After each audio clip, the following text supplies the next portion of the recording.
Sa video na ito, tatalakayin natin ang isang katotohanan na maraming tao na lampas 60 ay ganap na hindi alam at maaaring naapektuhan ka nito ngayon nang hindi mo man lang napapansin.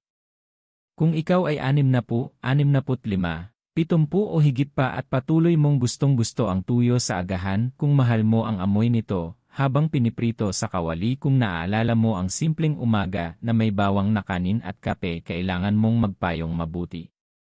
Dahil ang malalaman mo ngayon ay maaaring baguhin ang pananaw mo sa pang-araw-araw na pagkain ito magpakailanman. Ngayon, sasagutin natin ang isang tanong na takot itanong ng karamihan. Nakakasira ba ang tuyo ng iyong mga bato pagkatapos ng 60? Hindi bukas. Hindi sa susunod na taon. Ngayon mismo. At kailangan kong manatili ka hanggang sa katapusan ng video na ito para sa 3 napakahalagang dahilan. Una, ipapaliwanag ko kung ano talaga ang nangyayari sa iyong mga bato pagkatapos ng 60, isang bagay na hindi madalas sinasabi sa mga senior. Pangalawa, susuriin natin kung ano ang sinasabi ng mga eksperto tungkol sa sodium, mataas na presyon ng dugo, at pagbaba ng kidney function, at kung paano nakakaapekto ang pinatuyong isda dito. At pangatlo, at ito ay kritikal, ipapakita ko kung paano mo patuloy na ma-enjoy ang mga pagkain gusto mo nang hindi tahimik na inilalagay ang iyong sarili sa panganib. Ito ay hindi takot-taktak. Ito ay kamalayan. Dahil ang pinsala sa bato ay hindi sumisigaw. Ito ay bumubulong. Ito ay dahan-dahan. Tahimik. Walang sakit. Walang babala.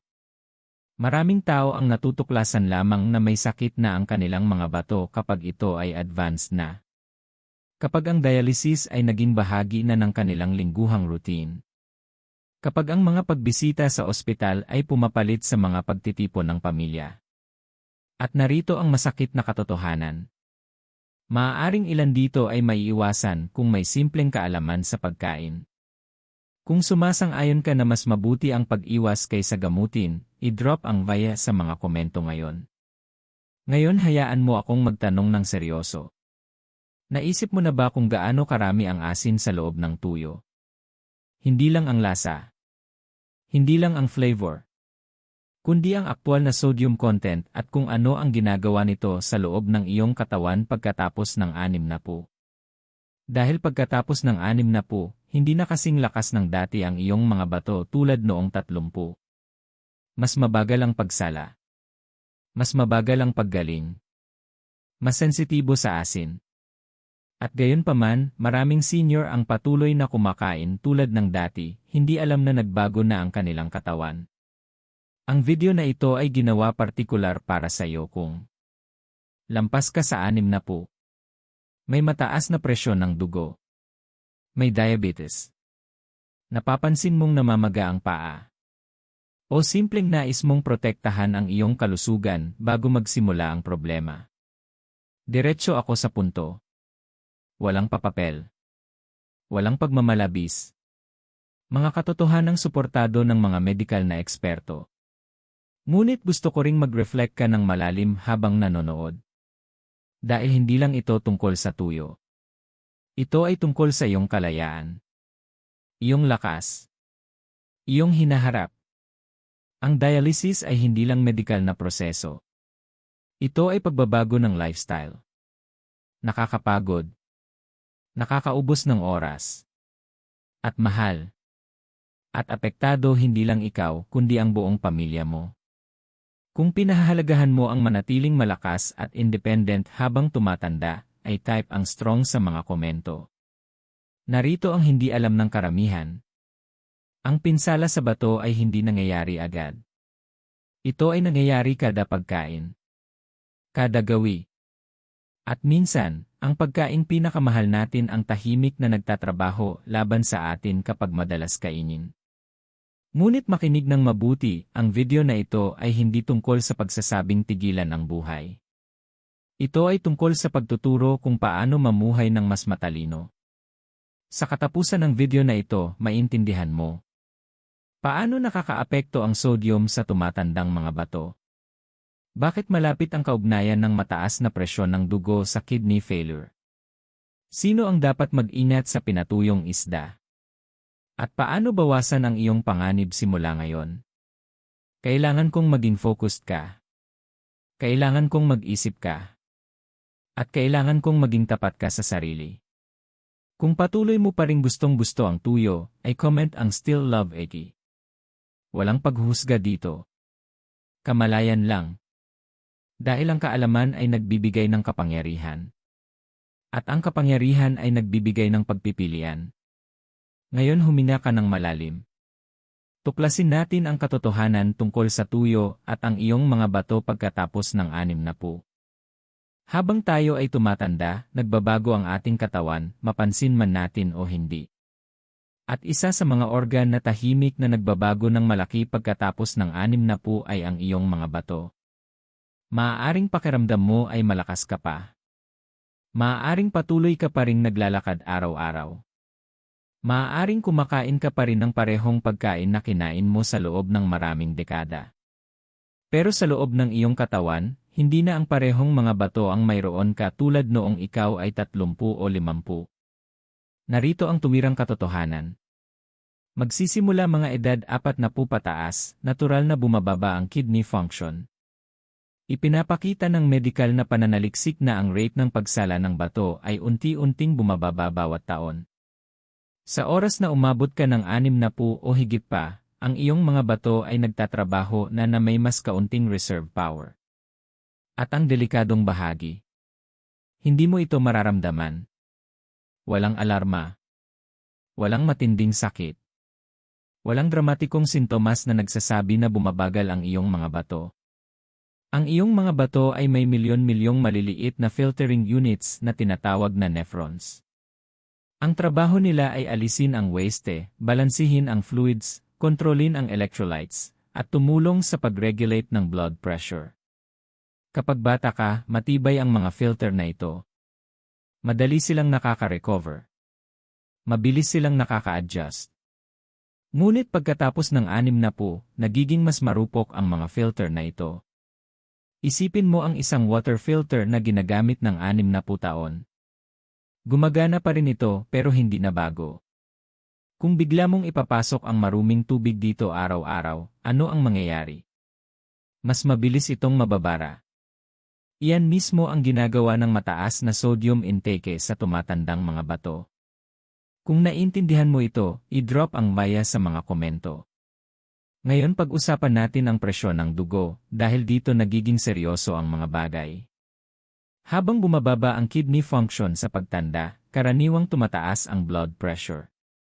At kapag tumaas ang presyon ng dugo, sinisira nito ang maliliit na blood vessels sa loob ng mga bato. Nagiging paikot-ikot na problema ito. Ang mahihinang bato ay nagdudulot ng mas mataas na presyon ng dugo. Ang mas mataas na presyon ng dugo ay lalo pang sumisira sa mga bato. Ito ang dahilan kung bakit ang hypertension ay isa sa mga pangunahing sanhi ng kidney failure sa buong mundo. At narito ang hindi alam ng maraming senior. Pagkatapos ng 60, masensitibo ang iyong katawan sa asin. Ibig sabihin, ang parehong dami ng asin na madali mong naihandle noong 40 ay maaaring magpataas ng presyon ng dugo ng mas agresibo sa 65 o 70. Ang iyong mga arterya ay tumitigas habang tumatanda. Nagbabago ang iyong sirkulasyon. Nag-iba ang balanse ng hormones. Lahat ng ito ay nagpapalakas ng reaksyon ng iyong katawan sa sodium. Kaya kapag regular kang kumakain ng pagkain mataas sa sodium, napipilitan ang iyong mga bato na mas magtrabaho upang alisin ang sobrang asin at fluid. Pero dahil tumatanda na sila, hindi na sila kasing epektibo sa pagtugon. Ano ang resulta? Pagkakaipon ng fluid. Pamamaga. Pagtaas ng presyon ng dugo. Unti-unting strain sa mga bato. At hindi ito nangyayari ng biglaan. Nangyayari ito ng dahan-dahan, bawat pagkain, bawat gawi. Kung naniniwala ka na ang pagtanda ay nangangailangan ng pagbabago sa mga gawi, ay type ang adjust sa mga komento. Ngayon, sumisid pa tayo ng mas malalim. Tinutulungan din ng iyong mga bato na i-regulate ang potassium, sodium, at acid levels sa dugo. Habang humihina sila, mas nagiging mahirap ang balanse na ito. Ang sobrang sodium ay sumisira sa balance na ito, pinipilit ang iyong mga bato na mag-overcompensate. Isipin mo ito bilang pagpapatakbo ng isang lumang makina sa maximum speed araw-araw. Sa huli may napuputol. At ang nakakatakot. Maraming tao ang nakakadetect lang ng mababang kidney function sa routine lab tests kapag tumaas ang creatinine levels o bumaba ang EGFR. Sa oras na yon, tahimik na itong nangyayari ng ilang taon. Ito ang dahilan kung bakit mahalaga ang kamalayan.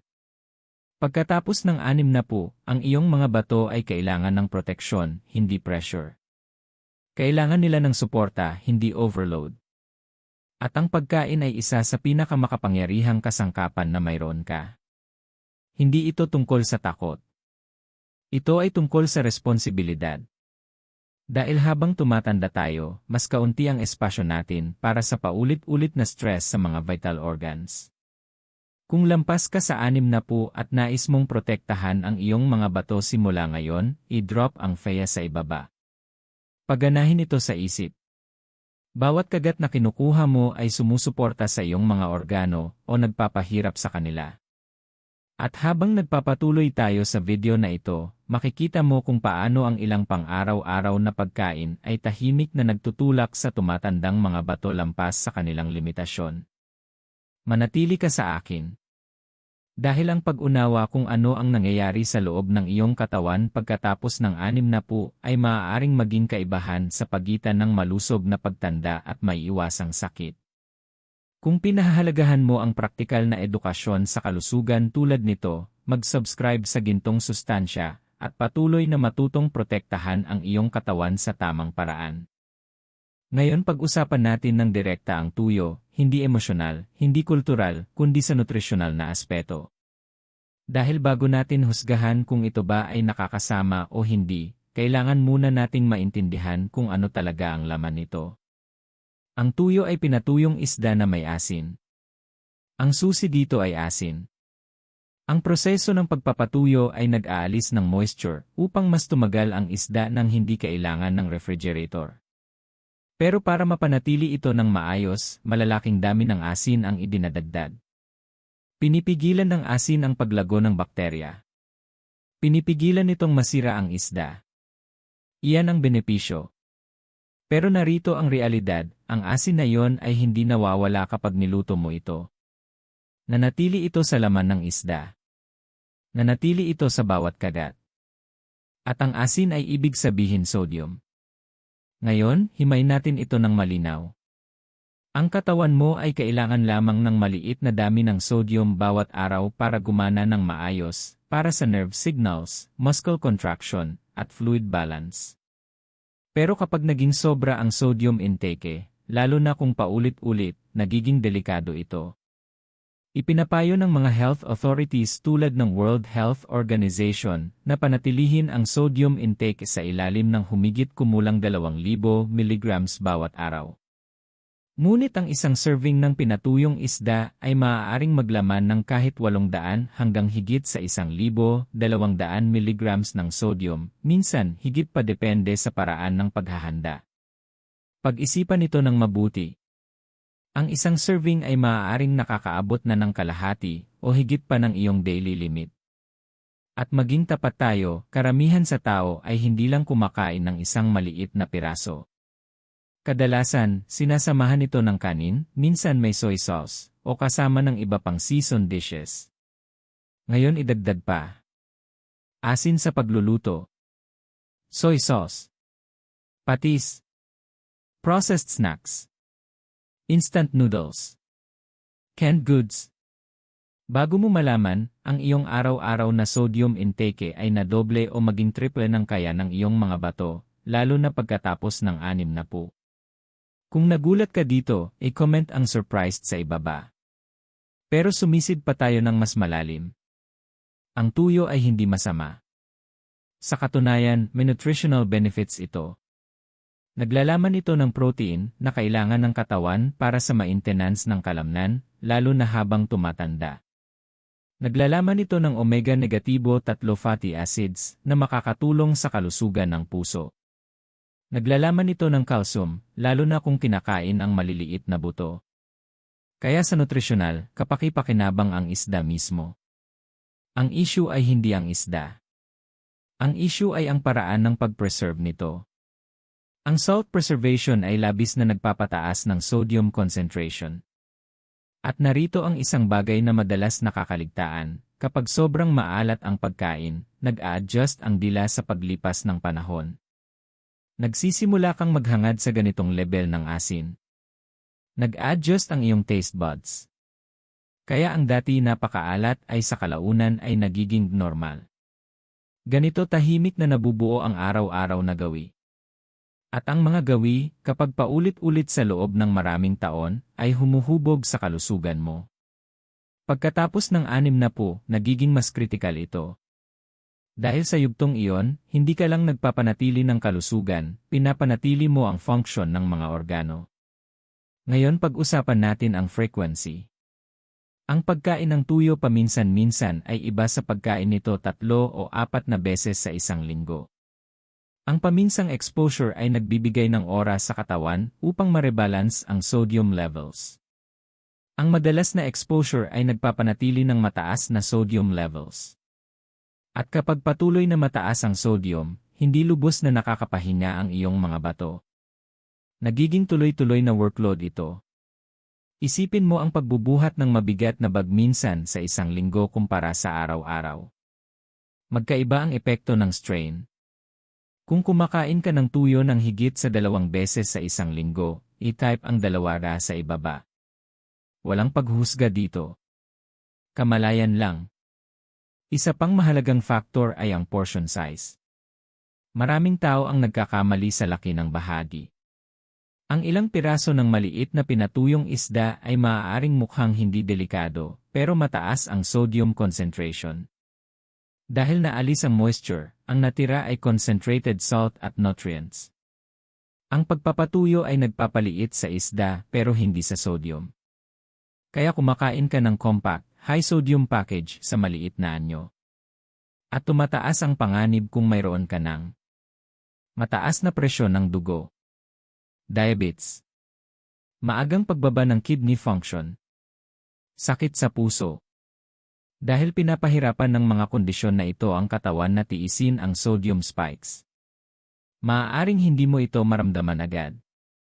Pero sa loob, maaaring tumaas ang presyon ng dugo mo. Maaaring mag-ipon ng mas maraming fluid ang iyong mga bato. Maaaring mas bumilisan ang pagpump ng puso mo. At kapag paulit-ulit ang pattern na ito sa loob ng buwan at taon, lumalaki ang epekto. Ganito nagiging long-term risk ang inormal na pagkain. Hindi dahil sa isang pagkain, kundi dahil sa paulit-ulit. Maging tapat sa sarili, ang tuyo ba ay treat o routine? I-type ang treat o routine sa mga komento. Tignan din natin ang isang emosyonal na aspeto. Maraming tao ang iniugnay ang tuyo sa comfort, simplicity, at maging financial practicality. Abot kaya ito? Madaling ma-access. Matagal bago masira. Pero ang pagiging abot kaya ay hindi dapat maging kapalit ng pangmatagalang kalusugan. Lalo na pagkatapos ng 60, kapag mas mahirap nang makabawi mula sa pinsala sa organo. Hindi nagre-regenerate ang iyong mga bato tulad ng balat. Kapag nasira ang filtering units, permanente itong nawala. Kaya ang maliliit na desisyon sa araw-araw na pagkain ay mas mahalaga ngayon kaysa dati. Karapat-dapat kang mag-enjoy sa pagkain. Pero karapat-dapat mo ring maintindihan kung ano ang ginagawa ng pagkain iyon sa loob ng iyong katawan. Ang kaalaman ay hindi para takutin ka. Ito ay para bigyan ka ng kapangyarihan. At habang nagpapatuloy tayo, makikita mo kung paano nakakaapekto ang sodium load na ito sa tumatandang mga bato, at kung ano ang kahulugan nito para sa iyong hinaharap. Manatili ka sa akin. Dito nagiging mas mahalaga ang katotohanan. Ngayon, diretso na tayong pag-usapan ang tunay na mahalaga. Paano nga ba eksakto nakakasira ang sodium sa iyong mga bato pagkatapos ng 60? Hindi sa teorya. Hindi sa komplikadong medikal na lengguwahe. Ngunit sa paraang malinaw mong maintindihan. Kapag kumain ka ng pagkain mataas sa sodium tulad ng tuyo, pumapasok ang sodium sa iyong dugo. Kailangang panatilihin ng iyong katawan ang maselang balance ng fluids at minerals. Para matunaw ang sodium na iyon, nag-iimbak ang katawan ng mas maraming tubig. Mas maraming sodium sa dugo, mas maraming tubig na naitatabi. Mas maraming tubig na naitatabi, tumataas ang blood volume. Mas mataas na blood volume, tumataas ang presyon ng dugo. Iyan ang chain reaction. Ngayon huminto at pag-isipan ito ng mabuti. Puno ang iyong mga bato ng maliliit at marupok na blood vessels. Ang mga vessel na ito ang responsable sa pagsala ng waste mula sa dugo. Napakasensitibo nila sa presyon. Kapag tumaas ang presyon ng dugo, nararanasan ng maliliit na vessel ang puwersa, parang tubig na dumadaloy sa hose ng mabilis. Sa una, ang mga vessel ay nag-a-adjust at umaangkop. Pero sa paglipas ng panahon, ang patuloy na mataas na presyon ay sumisira sa kanila. Nagsisimula silang tumigas. Nagsisimula silang mag-stiffen. Nagsisimula silang magkaroon ng peklat, scar. At kapag nasira na ang mga filtering units, hindi na nila maayos na masala ang dugo. Ganito nagsisimula ang chronic kidney disease. Tahimik. Dahan-dahan. Ayon sa mga cardiovascular at kidney specialists, ang hypertension ay isa sa mga pangunahing sanhi ng kidney failure sa buong mundo. At ang mataas na sodium intake ay pangunahing sanhi ng hypertension, lalo na sa mga matatanda. Pagkatapos ng 60, mas seryoso ang sitwasyon. Natural na nagiging mas hindi elastiko ang iyong mga arteries habang tumatanda. Tumitigas ito. Mas mahirap para sa katawan na humanda ng biglaang pagtaas ng blood pressure. Kaya kapag kumain ka ng high sodium meal, maaaring tumaas ang presyon ng dugo mo ng mas mataas kaysa noong 40 ka pa. Kung naiintindihan mo na ang mataas na presyon ng dugo ay sumisira sa mga organo, ay type ang pressure sa mga komento. Ngunit higit pa sa pagtaas ng presyon ng dugo ang sodium. Direktang naapektuhan nito kung paano nagre-regulate ng fluid balance ang mga bato. Kailangang salain ng mga bato ang sobrang sodium sa dugo. Para gawin yon, pinapataas nila ang produksyon ng ihi. Pero kapag patuloy na mataas ang sodium intake, palagi ang pinipilit ang mga bato na magtrabaho ng mas mabigat. Isipin mo ang pagpapatakbo ng makina sa full capacity araw-araw ng walang pahinga. Sa kalaunan, makikita ang wear and tear. Ang overwork ng mga bato ay nagiging hindi gaanong epektibo. Ang hindi gaanong epektibong bato ay nahihirapang alisin ang waste products tulad ng creatinine at urea. Habang naiipon ang waste, lalo pang bumababa ang kidney function. Nagiging cycle ito. High sodium, high blood pressure, kidney damage, reduced filtering, mas mataas na strain. At narito ang mas delikadong bahagi pagkatapos ng 60. Maraming senior ay may mild, undiagnosed kidney decline na maaaring hindi sapat para magdulot ng sintomas. Maaaring may bahagyang pagbabago sa lab results, pero walang alarming na senyales. Ngunit kapag idinagdag mo ang patuloy na mataas na sodium intake, pinapabilis nito ang pagbaba ng kidney function. Parang pagdagdag ng gasolina sa unti-unting nagliliyab na apoy. Isa pang epekto ng sobrang sodium ay fluid retention.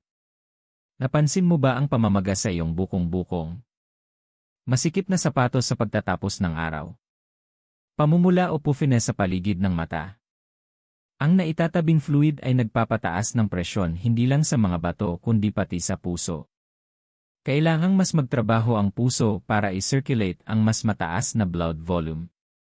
At kapag mas nagtrabaho ang puso, mas maraming presyon ang natatanggap ng bato mula sa parehong dulo, mula sa circulation, at mula sa filtration demand. Ito ang dahilan kung bakit malapit na konektado ang kidney disease at heart disease. Kung naniniwala ka na konektado ang lahat sa katawan, i-drop ang connected sa mga komento. Ngayon pag-usapan natin ang isang maling pagkaintindi ng marami. Iniisip nila, hindi naman ako naglalagay ng dagdag na asin sa pagkain, kaya ligtas ako. Ngunit ang sodium na nakatago sa preserved foods, tulad ng tuyo, ay sobrang concentrated na. Maaaring hindi ka nagsasalt sa mesa, pero ang preservation process ay naglagay na ng asin sa pagkain. At hindi iniintindi ng mga bato kung saan nanggaling ang sodium. Tinutugon lamang nila ang dami. Pagkatapos ng dekada ng normal na wear and tear, hindi na kaya ng mga bato ang paulit-ulit na sodium overload ng walang epekto. Maaaring tumagal ng maraming taon bago lumabas ang sintomas. Pero tahimik na naiipon ang pinsala. Sa oras na sabihin sa isang tao na bumaba na ang kidney function nila sa 40% o 30%, hindi ito nangyari sa isang buwan. Unti-unti itong nangyari pagkatapos ng pagkain. Kung naniniwala ka na mahalaga ang maliliit na gawi sa pangmatagalan, ay type ang habits sa ibaba. May isa pang critical na factor, inflammation. Ayon sa research, ang sobrang sodium ay konektado sa pagtaas ng inflammation sa blood vessels. Ang inflammation ay lalo pang sumisira sa marupok na lining ng mga bato. Kaya ngayon mayroon ka ng mataas na presyon na sumisira sa vessels. Overwork na nagpapahirap sa filtering units. Inflammation na nagpapahina sa tissue. Lahat dahil sa patuloy na mataas na sodium intake. Ito ang dahilan kung bakit binibigyang diin ng mga eksperto, hindi lang ang pag-iwas sa sobrang asin, kundi ang pagkontrol sa pang-araw-araw na pattern. Isang maalat na pagkain ay hindi sisira sa mga bato mo.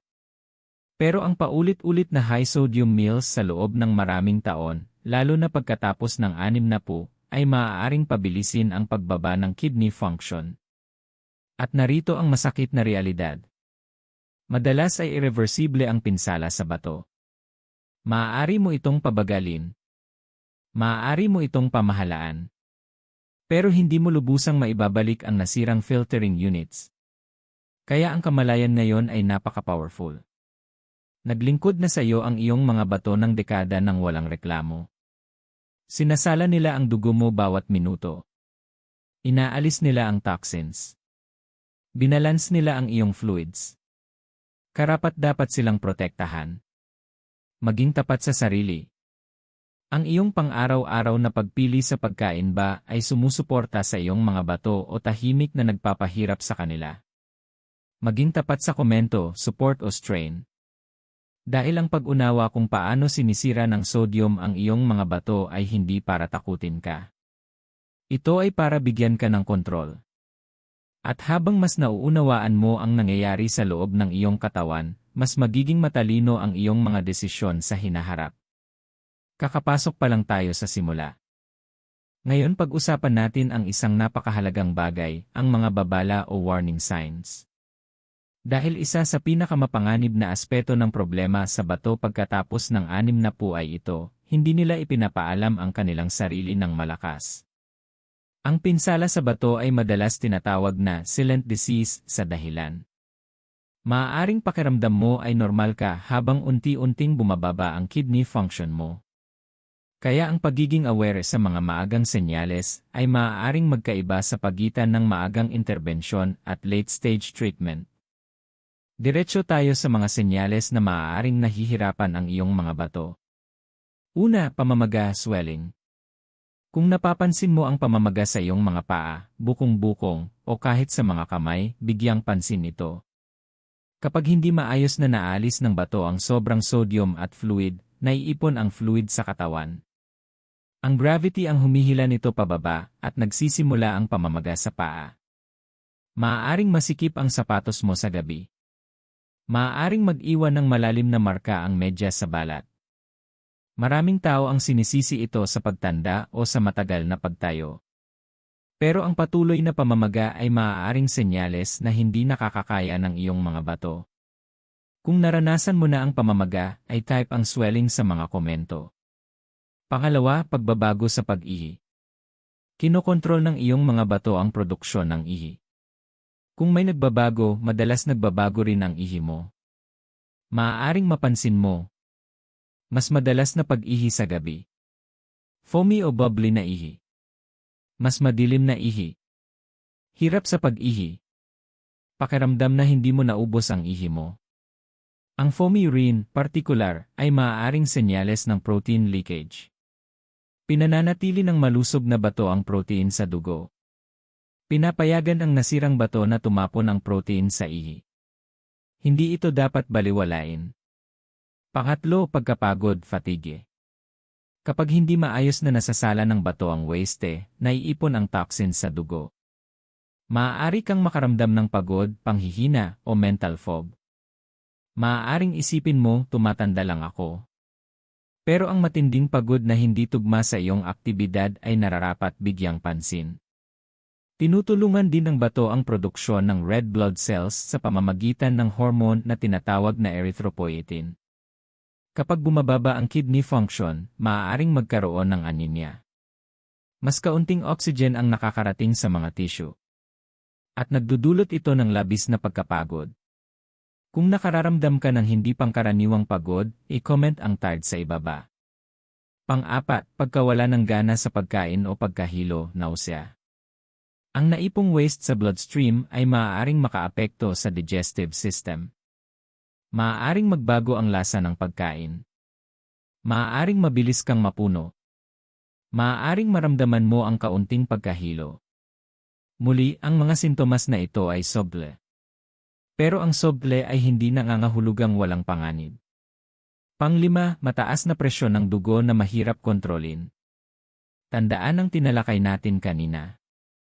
Ang mataas na presyon ng dugo ay sumisira sa mga bato, ngunit ang nasirang bato ay nagpapalala rin sa presyon ng dugo. Kung patuloy na tumataas ang blood pressure numbers sa kabila ng gamot o pagbabago sa lifestyle, maaaring kasali ang iyong mga bato. At narito ang kritikal na punto. Maraming senior ang hindi pinapansin ang mga sintomas na ito dahil tila normal sa pagtanda. Pero ang pagtanda mismo ay hindi otomatikong nagdudulot ng matinding pamamaga, patuloy na foamy urine o uncontrolled hypertension. Iyan ang mga red flags. Ang hamon ay ganito, ang early kidney disease ay maaaring magpakita lamang ng banayad na pagbabago sa lab tests. Kaya mahalaga ang regular na blood work pagkatapos ng 60. Mga tests tulad ng serum creatinine, estimated glomerular filtration rate, EGFR, urine albumin. Ipinapakita ng mga numerong ito ang kwento bago pa lumala ang mga sintomas. Ang problema ay marami ang hindi nagtetest hanggang sa may maramdaman silang mali. Pero kapag naramdaman mo na ang matinding sintomas, maaaring advanced na ang pinsala sa bato. Paganahin ito sa isip. Ang kidney disease ay tahimik na umuunlad sa loob ng maraming taon. Maaaring normal ka pa ring kumakain. Normal ka pa ring naglalakad. Normal ka pa ring namumuhay. Pero sa loob, unti-unti nang bumababa ang filtration. Kung naniniwala ka na mahalaga ang regular na checkups, ay type ang check sa ibaba. May emosyonal na aspeto rin dito. Ang kidney failure ay hindi lang nakakaapekto sa katawan. Binabago nito ang lifestyle mo. Ang dialysis ay nangangahulugan ng pag-upo ng ilang oras na nakakabit sa machine. Maraming session kada linggo. Striktong diet restrictions. Patuloy na medical monitoring. Nakakaapekto ito sa paglalakbay. Nakakaapekto sa pagiging independent. Nakakaapekto sa energy levels. Kaya ang early awareness ay hindi takot, ito ay proteksyon. At narito ang isa pang katotohanan, mas maagang ma-detect ang kidney stress, mas maraming paraan para pabagalin ang progresyon sa pamamagitan ng diet, kontrol sa presyon ng dugo, at gabay medikal. Ang maliliit na adjustment ay maaaring magdulot ng malaking pagbabago kapag nahuli ng maaga. Pero hindi nito may reverse ang matinding scaring. Kaya maging tapat sa sarili. Napapansin mo ba ang signals ng katawan mo? O binabaliwala mo lang sila? Ay type ang paying attention o need ni start sa mga komento. Hindi ito tungkol sa panic. Ito ay tungkol sa responsibilidad. Ang katawan mo ay bumubulong bago sumigaw. Pamamaga. Foam. Pagkapagod. Pression. Karapat-dapat bigyang pansin ang mga bulong na yon. Lalo na pagkatapos ng 60 kapag ang mga bato mo ay nagtrabaho ng dekada ng walang reklamo. At habang nagpapatuloy tayo, direktang ikokonekta natin ang mga warning signs na ito sa dietary habits, kabilang ang sodium intake, para malinaw mong makita ang link sa pagitan ng kinakain mo at nararanasan ng katawan mo. Manatiling focused. Dahil ang kamalayan ngayon ay maaaring protektahan ang bukas mo. Ngayon, sagutin natin ang tanong na iniisip ng marami pero hindi pa nasasabi ng malakas. Ang tuyo ba ay ganap na masama? Kailangan ba itong alisin sa buhay mo magpakailanman? Maging malinaw tayo at balanse. Walang pagkain na otomatikong masama. At ang tuyo sa sarili nito ay hindi lason. Sa katunayan, ang isda, kasama ang pinatuyong isda, ay naglalaman ng mahahalagang nutrients. Nagbibigay ito ng protein na mas nagiging mahalaga pagkatapos ng 60. Habang tumatanda tayo, natural na bumababa ang muscle mass. Nakakatulong ang sapat na protein upang mapanatili ang lakas, mobility, at independensya. Naglalaman din ang isda ng omega-3 fatty acids, na kilala sa pagsuporta sa kalusugan ng puso. Ang ilang maliliit na pinatuyong isda ay naglalaman pa ng calcium kung kinakain ang mga buto.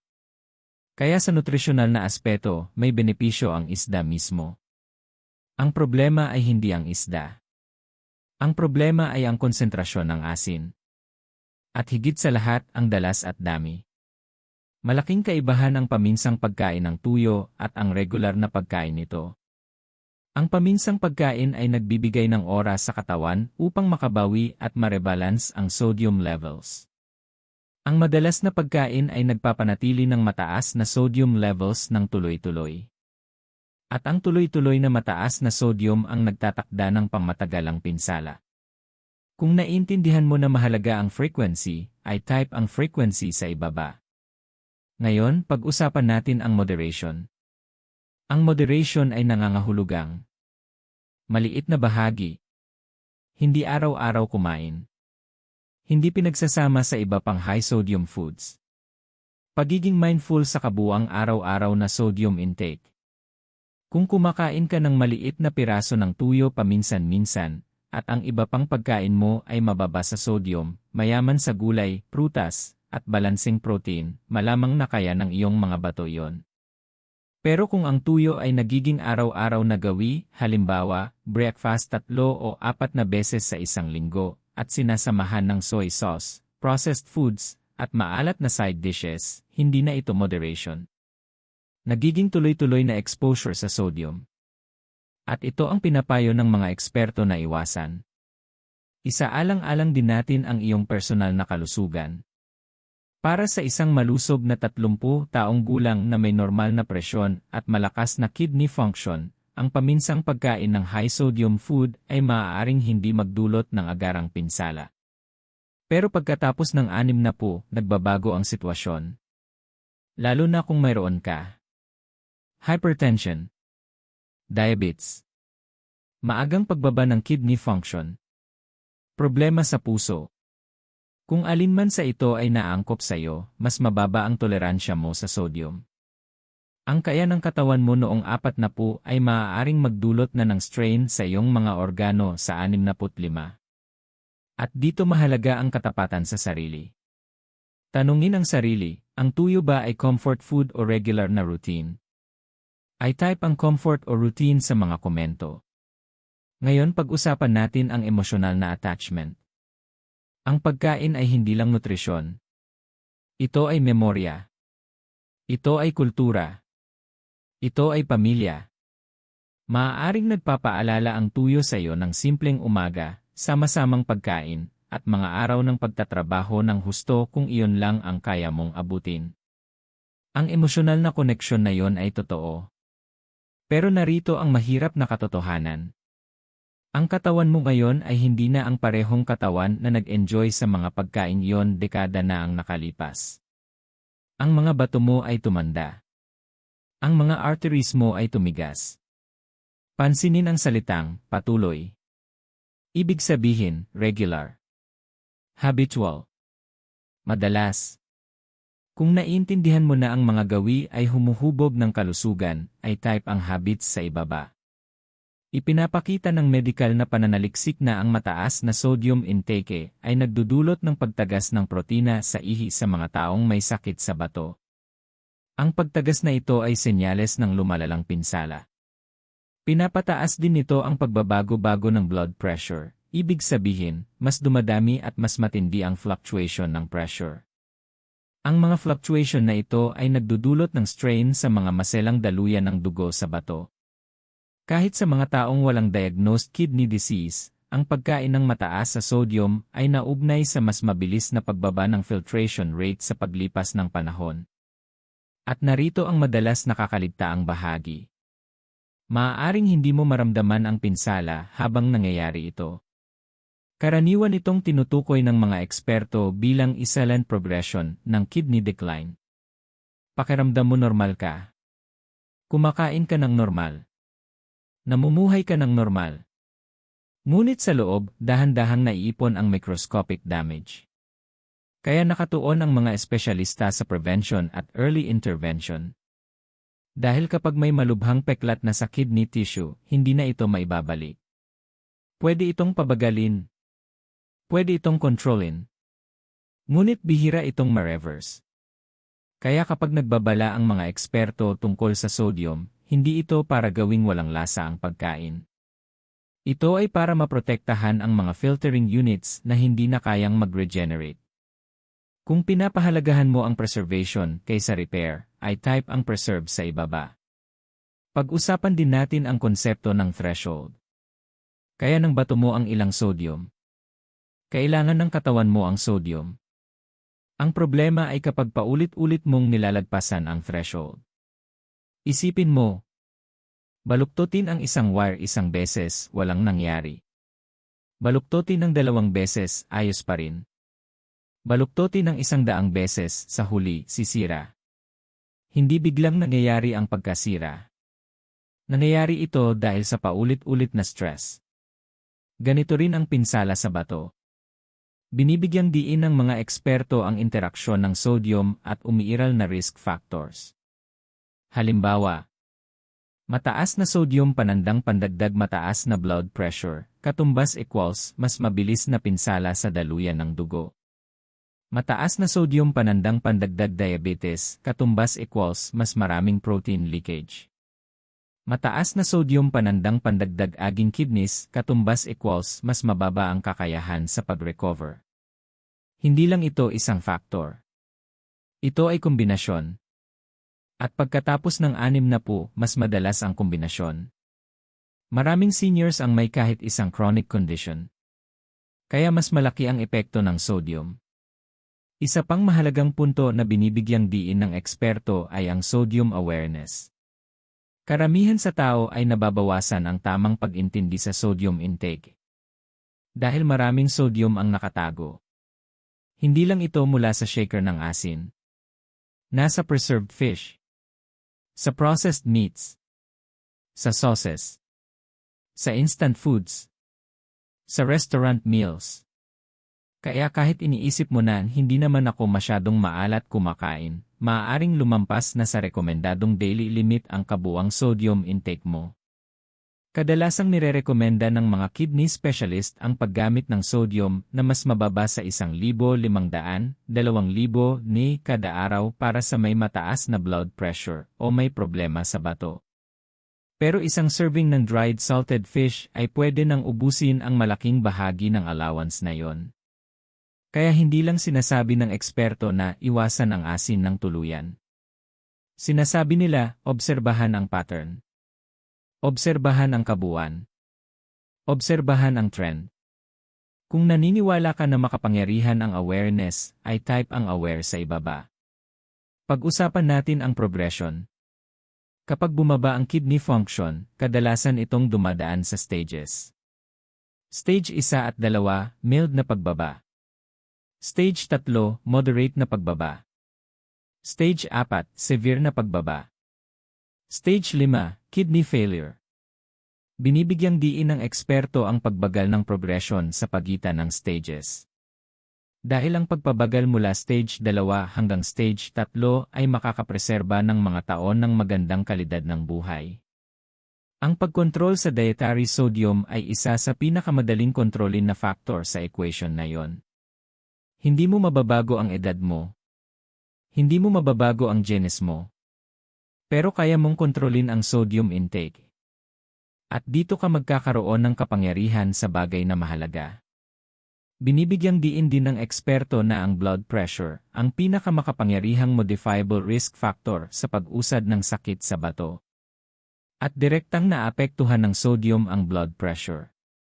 Kaya kapag nirerekomenda nilang bawasan ang sodium, nilalapatan nila ang root driver, hindi lang sintomas. Ito ay strategic, hindi restrictive. Makikita rin sa long-term population data na ang mga komunidad na mababa ang sodium intake ay may mas mababang rate ng hypertension at kidney-related complications. Hindi ito maliit o isolated na resulta. Paulit-ulit itong nakikita sa maraming lugar at pag-aaral. Kaya binibigyang diin ng mga global health organizations ang sodium reduction bilang public health priority. At kabilang dito ang seniors na lampas 60. Ngayon, narito ang emosyonal na bahagi ng payo ng eksperto. Nakikita ng mga doktor at researcher ang huling stage ng sakit.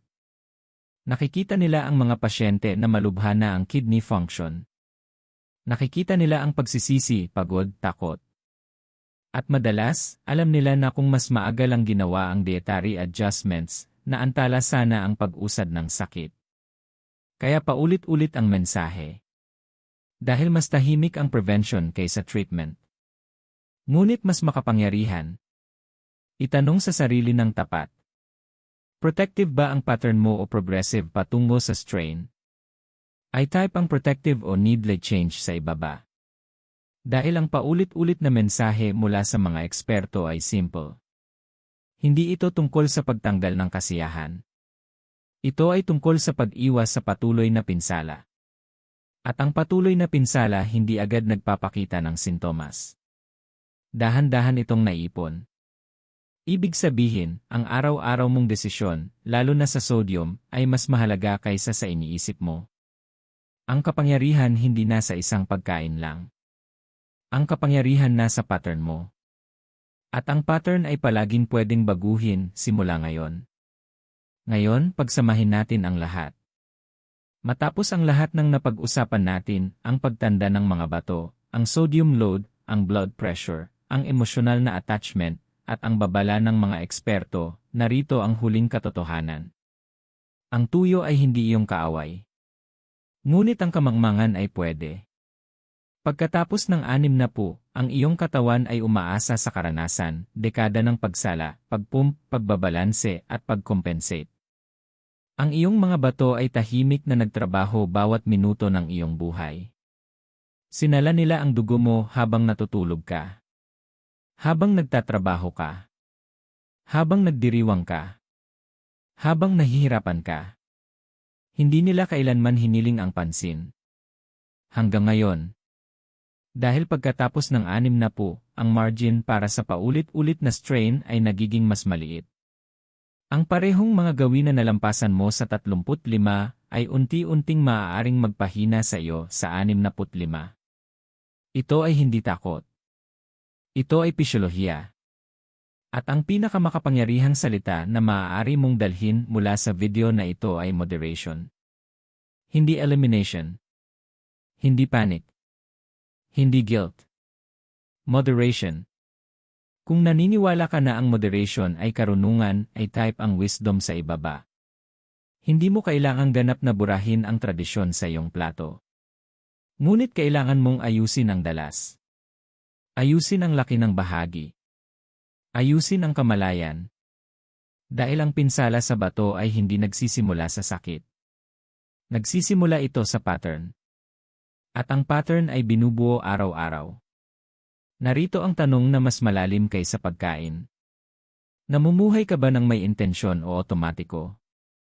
Sinasabi ng otomatikong pamumuhay. Palagi ko na itong ginagawa ganito. Sinasabi ng may intensyon na pamumuhay. Nagbago ang katawan ko. Mag-a-adjust ako. At ang pag-adjust pagkatapos ng 60 ay hindi kahinaan. Ito ay kakayahan. Ito ay lakas. Ito ay pamumuno para sa mas batang henerasyon na nanonood sa iyo. Ang iyong mga apo ay natututo hindi lamang sa iyong sinasabi, kundi sa iyong pamumuhay. Kapag nakita kanilang pumipili ng kalusugan ng may malay, itinuturo mo sa kanila ang disiplina at respeto sa sarili. Ngayon, pag-usapan natin ng tapat ang hinaharap. Ang kidney failure ay nagbabago ng buhay. Nakakapagod ang dialysis. Nakakainis ang fluid restrictions. Nagiging matindi ang dietary limitations. Bumababa ang energy levels. Ngunit narito ang makapangyarihang bahagi. Maraming kaso ng pagbaba ng kidney function ay naapektuhan ng kontroladong factors. Blood pressure, blood sugar, sodium intake. At may kontrol ka sa mga araw-araw na desisyon na yon. Hindi mo mapipigilan ang pagtanda. Ngunit kaya mong pabagal ang hindi kinakailangang pinsala. Hindi mo mababago ang nakaraang gawi. Ngunit kaya mong hulmahin ang bukas.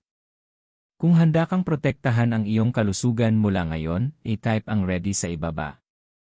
Hindi ito tungkol sa takot sa pagkain. Ito ay tungkol sa paggalang sa iyong katawan. Paggalang sa dekada ng iyong buhay. Paggalang sa mga taon na gusto mo pang tamasahin. Paggalang sa kalayaan na pinahahalagahan mo. Bawat maliit na desisyon ay nagkakaroon ng epekto. Kaunting mas maliit na bahagi. Isang dagdag na banlaw bago lutuin. Isang high-sodium meal ng mas kaunti bawat linggo. Isang dagdag na blood pressure check. Isang taunang kidney lab test. Maliit na aksyon ito. Ngunit ang maliit na aksyon na paulit-ulit ay lumilikha ng makapangyarihang proteksyon. Hindi kailangan ng iyong mga bato ang pagiging perpekto. Kailangan nila ng partnership.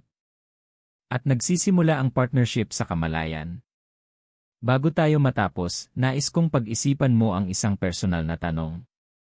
Isipin ang sarili mo 5 taon mula ngayon.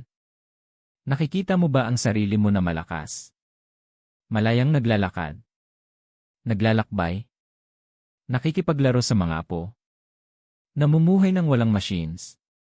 O nakikita mo ang madalas na pagbisita sa ospital? Mahigpit na medical na routine? Limitadong kalayaan? Ang pagkakaiba ng dalawang hinaharap na ito ay madalas nakasalalay sa araw-araw na disiplina. Hindi sa dramatikong pagbabago. Araw-araw na disiplina. Sapat na ang iyong karanasan upang malaman mo na totoo ang mga epekto. Ngayon ang panahon na gamitin ang karunungan na iyon. Kung ang mensaheng ito ay tumama sa iyo, hindi lang sa isip kundi sa damdamin ay type ang protect sa ibaba. At hihilingin ko sa iyo ng isang mahalagang tanong bago tayo magtapos. Saan ka nanonood ngayon? I-drop ang iyong lokasyon sa comments. Gustong-gusto kong makita kung gaano kalayo ang naabot ng mensaheng ito. Kung tinulungan ka ng video na ito na makita ang tuyo at sodium sa bagong liwanag, ibahagi ito sa isang tao na lampas 60 na nangangailangan ng impormasyong ito. At kung pinahahalagahan mo ang malinaw, direktang edukasyon sa kalusugan na nagpoprotekta sa iyong lakas at kalayaan, mag-subscribe sa Gintong Sustansya at manatiling konektado. Dahil ang kalusugan mo ay kayamanan mo. At nagsisimula ang proteksyon nito sa kung ano ang nasa iyong plato, isang desisyon bawat oras.